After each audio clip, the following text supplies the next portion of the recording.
This is part 2 of a 2-part episode. If you didn't listen to part 1, no worries. It should be able to stand alone on its own, so I hope you enjoy. So you were open for 3 days during the pandemic, and that gave you all of the time in the world to basically, do that self-care and have the rest that you needed. But now you're going back into 6-7 days. Other than hiring more staff, like what's the plan? How do you maintain the temple that you've built and make sure that it doesn't come tumbling down? I think being able to communicate how you want things done is a real key to that. And trusting people to be able to do it, asking people the right questions when you hire them, instilling in them like the love of food and vegetables and ingredients that you have. We're still in the beginning phases of like soft opening. In the kitchen, we have 6 staff, not including the dishwashers. And so 3, I'm included, 3 of us have worked there for many years. And then 3 of us are new. So it's a matter of like getting everybody, that's really lucky to open with that, I think, ratio. I'm so glad that we have like 3 seasoned people to help out with 3 new people. I think it's still a little unknown like how exactly it's going to work out. And I have a completely new pizza maker who's really good and has pizza experience and is, wants to learn and wants to do those things. And so I think we're in a good spot to be able to just have consistency and keep producing how we're at our high quality rate, basically. Earlier, you said like making sure you're asking the right questions when you're interviewing people. Like, is there a set of questions that you always have to ask? I have 3 questions that I always ask on the podcast. Is there 3 questions that you always ask when you're hiring folks? I've honestly never even interviewed anybody. Oh. Usually, I did this time. I don't have a standard. I got better at it. My first interview was I was like on the porch talking to somebody I was like, also it was COVID. And so it was a little complicated. But usually like I'll just seriously put an ad on Instagram and get like a response within 5 minutes and then delete the ad and usually just hire that first person. It's worked like that, like the last 5 people I've hired. So this time same way, just put an ad on Instagram, but I waited and I actually made like an email account where people could email their resume and I went through them and I read them and, tried to understand what people's skill sets were. I mean, I didn't have anything set to ask them, but I think I got like good impression from them just based on asking a few like questions about ingredients and cooking skills and things like that. How many pizzas do you think you'll be making now that the restaurant is open? So we also had a system during the pandemic where people texted their order. We had this it was actually like this very old iPhone. I don't know what number, iPhone 6 even. It's just a really small ratty one. And we just had it laying around. And I was like, at the very beginning of the pandemic, I was like, let's just use this thing because people could pay on Venmo so they wouldn't have to, at that point, you didn't know if like handling someone's card gave you COVID or something. So we could do like a touchless thing where people could just Venmo the cost or PayPal or something. Or we had like you could pay cash, but you'd like put it in a jar and we'd let it sit for like a week in case, we just didn't know how that stuff was going to work. So that system where they text in the pizza orders and then pay through Venmo. And then we sectioned everybody out into 15-minute pickup slot. I figured I could make 10 pizzas per 15 minutes. And so, we just had these time slots where we just like layered out all the tickets and spaced it out over about 3.5 hours on those days. So but that was pretty robust business. We'd sell, 120, 130 pizzas a night a day. And so that was still happening when we decided to open the dining room. And so I was like, how's this going to work? We can't do that and be open. We've only ever really made a Lovely's maxed out at like 120 pies. I mean, we have a pizza master now and previously we had a wood oven, and the wood oven, it was not fast. We could only load like 3 or 4 pies at a time. And, the the heat recovery on the deck was really low. We had to go very slow. So with the pizza master, we just roll, we can make 7, 8 pizzas at a time, pretty much double. And, each one's cooked perfectly. And so once we got that, we could go a lot faster and we could make a lot more. And there were nights we made 150, and that was just in 3.5 hours of the to-go window. So now we're open for 5 hours. I know we could make mini pizzas. We could probably make, 175 or 200 pizzas. I don't know if we will. Got to wait and see. At this point, we've only just been open 2 weeks and merged the to-go business. And I think we've done like 150 a couple times, but there was time to make more in that 5 hours. But it's just a matter of, people don't really know we're open. So the dining room's a little light still. on especially the beginning of the night and the end of the night. And then I think the to-go people, whatever, we're just still trying to merge both of the businesses. But the to-go is really key. I think we could never do that many to-goes, like I said, because we have the wood oven. And so integrating in, 75 to-goes a night or something like that is great. I'm like, let's just sell every pizza that we can. Now that we're here and we can make them and we have the dough, we have the ingredients, and we have the customers, I'm thinking it'll probably settle in around 150. If it got higher than that, I'd probably have to figure out a new way to mix dough because we're just mixing dough in 24 ball batches right now. And I just have like a big, it's not even very big, 20 quart Hobart, and we mix all the dough without salt and then give it an auto lease and then hand mix in the salt. So it's pretty labor intensive. If we do that, if we make 6 of those to get the 150 that we want, that's kind of the most I'm willing to deal with. It's a lot physically to mix it all in. And then just, I have to look at different mixer options and see a different way of making bigger batches probably. 150 a day times 6 or 7? Are you open? 7? We'll see. I hope we could I'd like to do that. That would be a great goal. I mean, we're definitely we also implemented a new system where we're pooling tips across all of our employees. And so the kitchen, we have more of a universal wage that everybody makes, and then everyone's making $10 or $20 more in tips an hour. That was actually cool about COVID. We kind of got to reset all that structure. But on top of that, we're paying people between 16 and 18 bucks an hour, and then they get the tips on the top. We raised our prices a little bit to compensate for that. And we're also, for the first time, going to supply health insurance. I really want to maximize that pizza. And I'm just telling everybody, look, guys, we have to sell every pizza that we can. If someone calls and it's to go and it sounds annoying, even if it's a little annoying to take to goes and pack things up, put things in boxes and have lots of people coming in and picking up, we need to do it. Let's do it. It's good for all of us. We have to, if we want to pay everybody and just have more of just a pillow of security around us, that's what we want to do. How did you set it up to where you're able to do 150 in such a short amount of time? It seems like a lot. Do you pre-stretch your dough? Do you pre-top? I just make one at a time. I did sort of start to mix up bigger batches of the toppings, like potatoes. I'll season ahead of time with, right before we start service. So I did implement some new systems for topping, but each one is stretched and loaded one at a time. They take about 8 minutes in the Pizza Master. I think that I basically just turned into kind of like a Olympic level pizza maker. I don't know. I mean, it was just because I did it so many times over and over again. But I think that's the other thing is just getting everybody. I'm not sure because I still just mostly made the pizza during the soft opening. I think it'll take people a little time to work up to that. But I do think we have a good system in place ready to do that. I mean, people do more, of course. I hear people doing 300 pizzas a day. I have no idea how they're doing that. Maybe just with just sauce and cheese. I mean, ours are pretty complicated to top.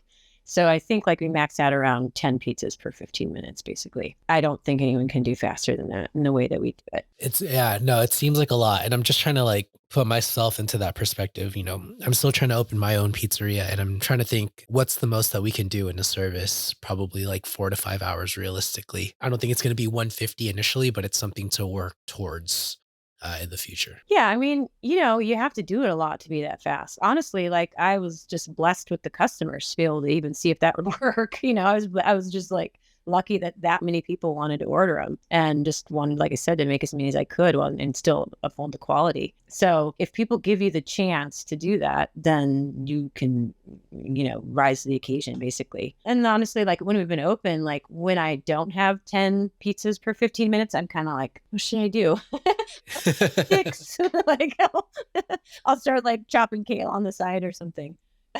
I'm just really dialed into that mindset right now. Oh, interesting. Wow. You're laser focused and it's when you're in service, you're in service. You got to keep it going. It's true. Yeah. Attention all bakers. The Artisan Baking Center by Central Milling, yes, the amazing flour company, is doing a one-time deal for the month of June for all of my listeners. And I'm so happy to partner up with them. You too can get Tony Gimignani's class and Peter Reinhardt's class for 30% off. Trust me, you're going to want to take this on because it's not going to last forever. This is actually the first time they're ever discounting these classes, and I am so excited to bring this to my listeners. I've taken the classes myself, and guess what? Whether you're a seasoned baker or you're just getting started, this is going to be so beneficial to you. If you've ever bought any of their books, I'm talking about the Pizza Bible or one of Peter Reinhardt's books, This is going to be so helpful to get that visual learning that you don't get from just reading.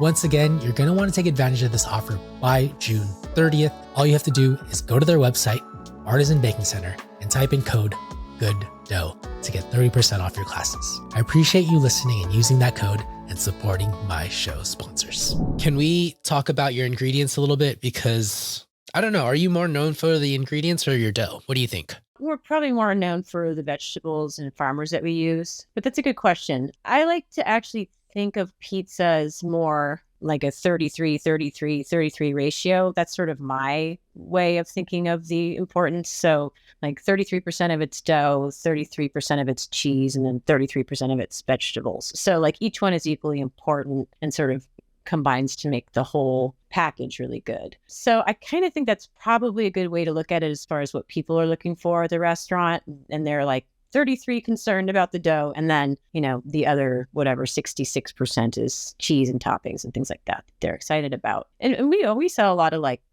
margarita pies too, or whatever, mozzarella, basic cheese pies. So it's not always people just looking for vegetables. But I do think majority of what we've been known for now has been using more inventive ways to get vegetables and integrate them onto pizza. Do you have a simple framework for that, or is it just experimentation and figuring out what works? I have experimented a lot in the past, but I think we have a pretty simple framework now, which is like tossing vegetables with salt and olive oil and Reggiano, really grated fine, in big bowls. And so all the vegetables are coated with those things that help them integrate into the pizza topping. And then we use 3 or 4 different main cheeses for the pies, different ones for white pies versus red pies, which we don't have very many red sauce pies. There's only 2 right now, but those are just basically Reggiano and Mott's. And then the white pies get the more inventive pies. We have also with great grain growers here and amazing farmers, we have some really good cheesemakers too. So up in Washington, there's a creamery, Cascadia Creamery,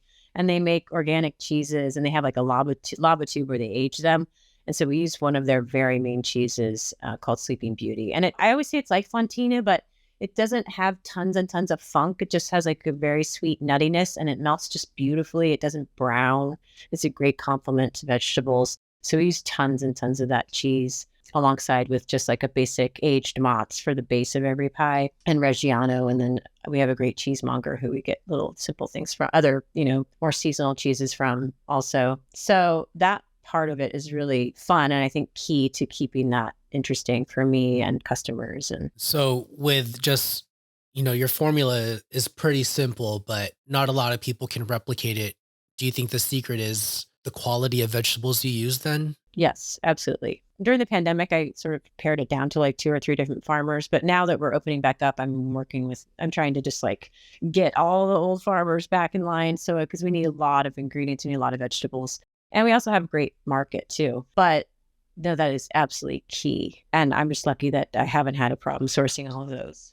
And so I really do think that we have some of the best produce in the country in Portland as far as farmers markets go. Just as far as the abundance, and our growing season is mellow. We don't have a lot of cold weather. And so farmers are able to keep it all round, growing all year round, and a lot of winter vegetables. And we also, Oregon is a big part of the country that does a lot of seed breeding for different, climate conditions and specifications for what restaurants are looking for, or customers are looking for. But we grow seeds that a lot of seeds companies sell all over the country, are grown in Oregon and bred in Oregon. And seed breeders, because we have OSU, Oregon State University, with the big agriculture program, and seed breeders are always tweaking things to be able to grow in drought conditions, to grow in colder conditions, hotter conditions. So, I think we also have the benefit of a lot of our farmers working with those people and tweaking how they're doing things to adjust for climate change and things like that. So do you think that Lovely's 50/50 is not something that can be replicated in I don't know, the East Coast? If someone were to just offer you a crap ton of money and say, make me a Lovely's 50/50 in New York, or I don't know, anywhere. Do you think it's doable? Not really. Maybe. Yeah. I think if I were to move to a city, if I was younger, move to a city, open a pizza place there, sure, I could tap into those things in any city. I'm not sure about the abundance part of it, but my guess is that you could do it. The grain part is pretty centralized to here. just as far as the volume that we need. So I think that would be hard to replicate. And I just think, you just have to make sure you have that close connection with farmers and you have a farmer's market to go to. I have made pizza other places where, of course, I just figure out where the farmer's market is, go to it, get what I can. Like New York City, even, I was able to source much stuff by just going to market. So it's possible. It's just that I think as far as the heart of it goes and the sincerity of Lovely's and the ability for us to create, to deliver that level of product and level of pizza, it's not really something you can replicate. I don't even think we could have two in Portland. It's like we just get these little bags of things and have to work with them. I think you would really lose some of the magic of it if you tried to have more than one. I feel that. Just on the farmer's market note, like we have tons of farmers markets here, but admittedly, I stopped going to them a couple of years ago. We used to have one just down the street from our house, so we would go every Saturday. But even then, I would only just grab, some of the things that I was familiar with: strawberries, some chilies, and then I would add those to what my diet. But like in terms of like bright green vegetables, or like I think you had chicory the other day. You posted just this beautiful vegetable on your page. Like, where does one begin? Do you just start the conversation with a farmer? Do you look at the vegetables and if it intrigues you, you ask, or do you just buy and take it home? And if it doesn't work, better luck next week when the farmer's market opens? Yeah, I mean, I don't think there's one that doesn't, it's never like you're going to get one and it doesn't work or something. I think just because in general, like most vegetables are pretty straightforward. But when before I knew farmers a little better, I would just go to the market and I could immediately tell if there was one I was like connecting with the things that they were growing. And so I would just sort of show up every week at that right when they opened, and they'd start to be like, okay, you have a restaurant, you like, currants, or you like these things.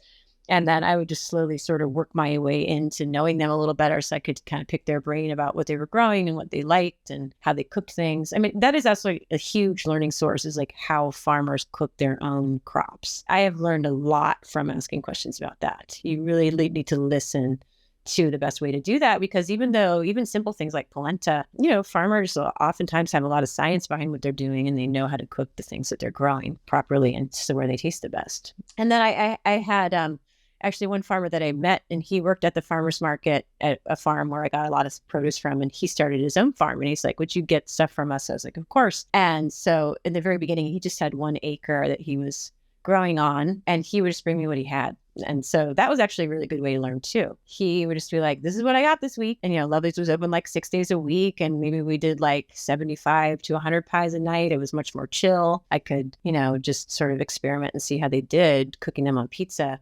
And also just be like, what is this you brought? Wow. Okay. I'll try it. And he's just like, and then, of course you can like Google it, eat it, cook it a little, see what it can do. So that is a huge, resource as far as learning how to use those things. But, if I go to the market now, you can pretty much I'll pretty much be like, oh, this guy will start to have these type of things.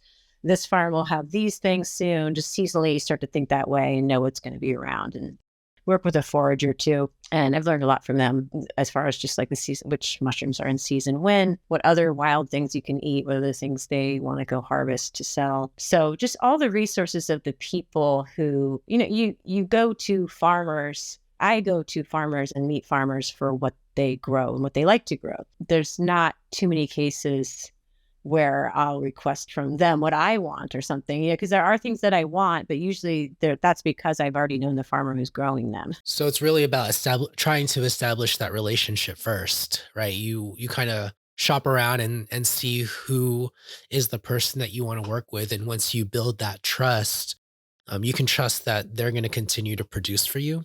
Is that Yeah. interesting? So you have to put in the work by going to the farmer's market every week, because that relationship isn't going to be built right away. Yeah. And, we get lists from farmers who don't do the market that we order from, but a lot of times farmers will sort of save some of their smaller crops for the market because they don't have that much and they can't put it on a restaurant list and risk like selling tons and cases of it. They just don't have it. And so it's a way to also just get the smaller things that they grow that they're not offering for delivery, mostly just because you're like, I'm willing to go get it. So that's the difference. I'll go down and be the first person there and basically like, snatch it, and it was kind of a thing like a lot of chefs go to the market here in Portland, and, a lot of just regular customers at the market are like, chefs always take they always grab all of it. So I'll try to leave a little, so try to be nice and leave it. But I was like, it's fair game. I'm here. I'm paying full price. I don't think I should, be thwarted. That's what I was going to ask. Like, do you pay a special price or do you pay full price or do you haggle? You don't seem like the type to just haggle, but I don't know. No, I mean, it's funny having Lovely's. When we first opened, we have ice cream, and everyone wants to taste ice cream. And like a lot of people want to sort of modify what they can get. They're like, I don't want a whole scoop. I want a smaller scoop. And I don't know if it's a price thing or just they don't want to eat too much ice cream. But I was like, why do people haggle for ice cream? It's so weird. It's like, there's just a scoop. Just get it. Don't get a smaller one. Can I get 3 flavors in a scoop? You're like, I don't think we can do that. You just got to pick one flavor, get a scoop or get a double or share with someone or something. So, I mean, early on, I'm not a big fan of haggling because I'm just like, this is what we make. We're trying to pay everyone well. We're trying to use organic quality, ingredients. We're trying to do this. So it's just like, I'm not going to go, no, I've never haggled a farmer for sure. And they definitely offer lower rates to restaurants when they deliver and sell in bulk. Of course, you're buying cases and it's cheaper than going to the market. But if you go to the market and they're expecting to sell, a basket of fava beans on the first day they have fava beans, they're not going to want to like give you 20% off. They're going to sell all this to all the customers anyway. So like, you better be ready just to fork it over. That being said, a lot of farmers do give chefs at the market discounts, but I would never ask for one. And we're looking at Lovely's too, like selling pizza and ice cream and salads the way that we do. I don't think we really need to rely on too many things like that. Pizza, you can charge, $25, $30 for a pizza that has a good amount of vegetables on it, but it's not like in a traditional restaurant where you're trying to make every fava bean count. We can sort of maximize the way that we use things and have specialty things. And people are willing to throw down for the more highly seasonal, expensive things, I think, too, just to experience them and get them in spring and, when they're fresh, when they're new and fresh. Cool. Picture this. A new family moves into your neighborhood. What does that mean? A potential new customer. What do you have to do to earn their business? Well, you got to introduce yourself. And what better way to introduce yourself than with free pizza? With Our Town America, you can easily make that happen. Not just one time. With Our Town America, you can easily make that happen with anyone who moves into your neighborhood. Here's how. Our Town America works with businesses like yours to make irresistible coupon packages for the people in your neighborhood. If you listen to my podcast with Christina Martin, she uses this same tactic, and oh my goodness, she is raking in the customers, claiming her free pizzas, who later become loyal fans of her business. So if this is something you want to get started with, you got to reach out to Susan from Our Town America. Let her know you heard about her from What's Good Dough. That way we can get you set up with a special offer crafted just for my audience. Her phone number is 480-378-1366. Again, that's Susan from Our Town America, 480-678-1366. Let her know you heard about her from What's Good Dough. I want to wrap up soon, but I do have one question because I didn't get to order this last time, but I saw it on your menu. What's in your Irby Ranch? I'm a huge fan of ranch on pizza, and some people hate it, but I would love to know, what do you put in it? Yeah, it's funny. When we first opened, 12 years ago or something, I think I made ranch that same way. It's basically like aioli with whatever herbs are around. It can be like green garlic or basil. And in the winter, we dry dill and put it in there, dry green garlic, make it into a powder and put it in there. So it's basically like a seasonal yogurt aioli dip that's got, vinegar and all the acidic things that you like in ranch, basically. But anyway, the first time I made it, no one got it. They were all just like, what ranch? No, we can't have ranch at Lovely's. And my whole staff was like, what are you doing? Disgusting. Because I think like there's a stigma against it, of course. But I kind of was also just like, I don't know, people are lying. If like just being like snobby, there's no way you don't like ranch. I mean, even just to like dip some crust in, like, I don't know, come on. So I think we took a big ranch hiatus for years because it's like I made this big batch. It was beautiful, had all the herbs in it, yogurt, aioli, whatever. And like we didn't sell. I think I had to throw it away. No one bought it. And I made a huge batch. And so I was sort of like stung, like, okay, we're not going to have that again because people like they couldn't handle it. And then I noticed we started to sell a lot of like, as the years went on, I don't know what happened. Maybe there was more designer ranch around and people started to accept it. I started to notice had like a Caesar type salad, and we called like creamy garlic dressing, and people started ordering a lot of sides of that. And I was like, okay, is this like a sign that people want, something to dip their pizza crust in again? Like they're okay with it now. So we made it again, and then it caught right on. So yeah, it's basically like you take olive oil and you buzz in all the herbs and everything that you have. And then you make aioli with that, egg yolks, and whisk that together. And then we just add yogurt to sort of lighten it up so it's more ranch-like. And then, yeah, we just sell tons of it. People love it. I bet. It sounds great. Any type of olive oil that you use specifically, and any specific herbs that you can name drop? Like if I had to make my ideal ranch, I'd say we could get like fresh dill, green garlic, basil, parsley, any of those sort of herbs that aren't too medicinal, I think are the best. Even just basil in the summer makes a really good ranch. But, it's pretty flexible. We've gone through like, oh, let's dehydrate onions and make our own onion powder and put it in there. And that's really good. It doesn't seem to matter too much. Like, and it does vary seasonally, but it doesn't seem to be like a big thing that people notice. I love it. I want to try it. I don't know if you know this, but I tried your pies the last time I was in Portland. I got the summer chanterelle mushroom pie with the shishito peppers. You made me re-fall in love with shishito peppers. Like after that pie, I was like, where else can I get shishito peppers from? Just because I hadn't eaten them in a while, and I didn't think I liked them back then because they were a little bitter, but you can go to when I had them, I bet they got them at your farmer's market down the street. I bet. In the summer, you just make themselves. You're like, I don't know, we have corn, summer chanterelles, cherry tomatoes, summer squash. You're just like, this is when it's just easy. Like we're just like our job is easy. All we have to do is like break it down, basically. Did I say summer chanterelle mushroom? Which pie had the shishito peppers? I think probably. Well, I mean, it can vary, but there's a summer chanterelle. It has shishito pepper. Sometimes it has corn on it, like a smoky. Okay. Cheese, gremolata, garlic.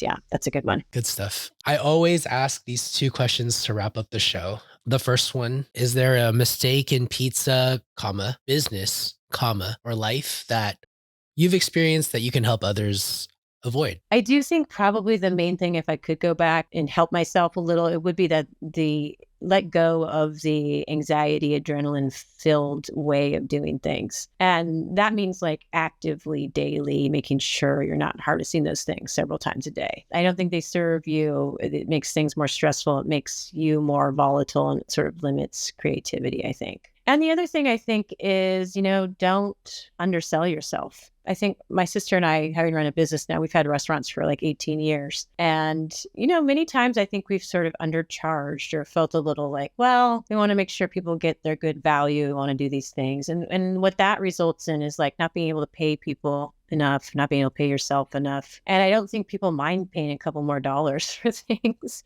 So making sure that your food cost is in line, making sure you're charging for what you're offering, and just making sure you're not underselling yourself because it hurts, you and your staff. Yeah, I mean, those two things I think I've rectified now, and I'm looking forward to going forward and seeing how it'll work, amending those things and hoping that we can, make restaurant jobs good jobs and not make them stressful. Also make them fulfilling and rewarding. I love that. I'm not going to lie. When I saw your ranch for, is it $4? Yeah.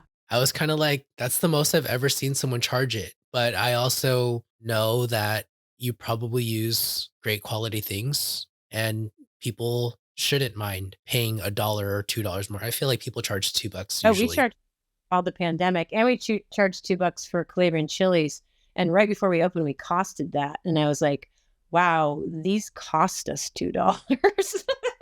I was like, we're just charging cost for these, which is fine to have a couple of things like that. But I was like, that's just stupid. Like, I mean, why are we doing that? We're not only charging like what they cost, which is pointless. We weren't even charging for the container. These things are Italian. They're from Calabria. They're delicious. Like if people want them, you just got to fork over the extra $2. And even at that, that's at a 50% cost to us. It's still a little subsidized. So yeah, I just think like, when you're using these ingredients, you have to make sure. And it kills my sister, I think. She's still just like, are you sure ranch is $4? Are you sure Calabrian chili is $4? I was like, we costed them They should probably be $5, but that is crazy. So we won't do that.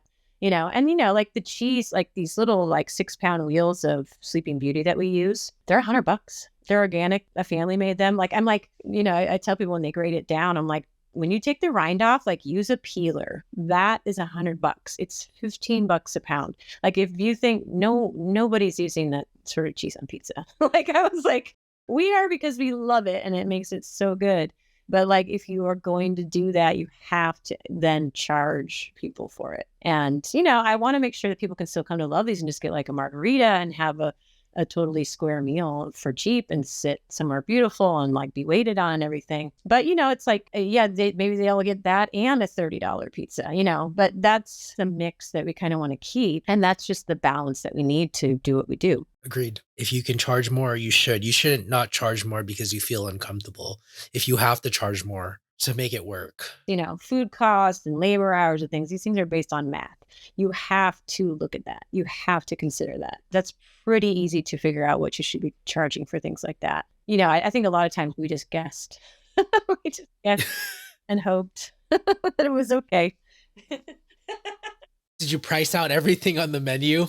How did you do that? Well, we still haven't done that exactly, but I can ballpark, but as far as things like that are set, we actually charge cost for the anchovies because they're just a little jar. So I figured we didn't have to do anything. We can just pass that on, but put Visa fees and stuff on the top of that stuff. And it's crazy. There are some things that you kind of throw in at a loss or a break even just so that people could have them. And there's some things that you're like, well, if $4 is too much for ranch, it's probably better that person doesn't get it, because that is what it costs. When we cost out the organic yogurt and the olive oil and the herbs and the eggs, and it's all those things that go in there. Important lesson. Thank you very, very much for sharing that. Final question. What do you want to leave the listeners today? If anything, and it's sort of triggered by what you said about, going to the market and being a little lost on like what to get, this is my advice. If you would like to go to the market, but you're not sure how to pick out vegetables and how to cook them correctly and cook them in a way that you and your family will like, I think it's worth it to, let me just give you,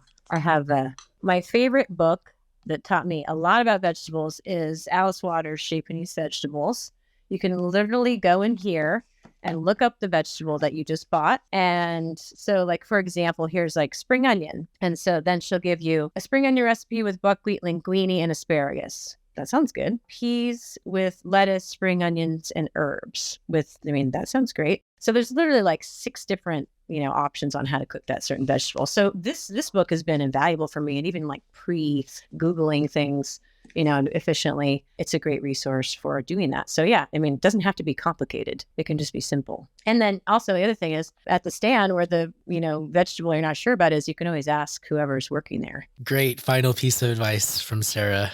Thank you so much for being on the show. Yeah, thanks, Idrip. Nice to meet you. Are you the type of listener that wants more content? Do you have suggestions for the type of content that's being made? Maybe you're the type of person who wants to support me as a creator. Well, I'm here to announce that I have started a Patreon. A number of you have been asking about this ever since I started podcasting in 2020. And I'm finally committing to the process of creating a Patreon. I want to create some episodes that are raw, unedited, give my thoughts. I also want to provide bonus content from the episodes that didn't make the final cut. And finally, I want to just have open communication with the listeners. And I promise that if you reach out to me via the Patreon, I'll get back to you as soon as possible, because I know you're going the extra mile to support me, and therefore I'll go the extra mile to support you. So whether you're interested in more content from me or you just want to support the team over at What's Good Dough, check out the link to my Patreon in the show notes. I'd greatly appreciate it if you signed up. Thank you so much for supporting me. This was part 2 of a 2-part episode. If you didn't already check out part 1, make sure to check that out. It's already out. We made sure that this episode can stand alone on its own, but if you want a little bit more backstory on the guest, check out part 1. It's already out. Thank you for listening to the What's Good Dough podcast. Make sure to check out the show notes where you'll find links to my Patreon, email list, and the links to all my sponsors. You'll also find the contact info for today's guest too. Before we sign off today, I'd love it if you could support me by rating and reviewing this show. It helps so much when it comes to growing the show. Also, please share this episode with a friend, family member, or fellow pizza baker, especially if you think it'll add value to their lives. You can copy the link to this podcast and send it on over to them, or you can even share it via social media. If you do that, please tag me. I'd greatly appreciate it. Last but not least, I'd love it if you subscribe to the show. That way you can get notified anytime there's a new podcast. I appreciate you for listening. I love you. Till next time. Peace. Hey, home pizza makers. What's good, dough? It's time for you and me to partner up together and make pizzas for good. How do we do that? You and I will be doing pizza parties nationwide to raise money for Slice Out Hunger. And yes, it is starting now. So if you want to be a part of my team and make pizzas for good, you can register to be a part of Team What's Good Dough. And yes, it is welcome to all bakers, whether you're just starting off or you're a seasoned Pop Up Pro. Let's make pizza for good together.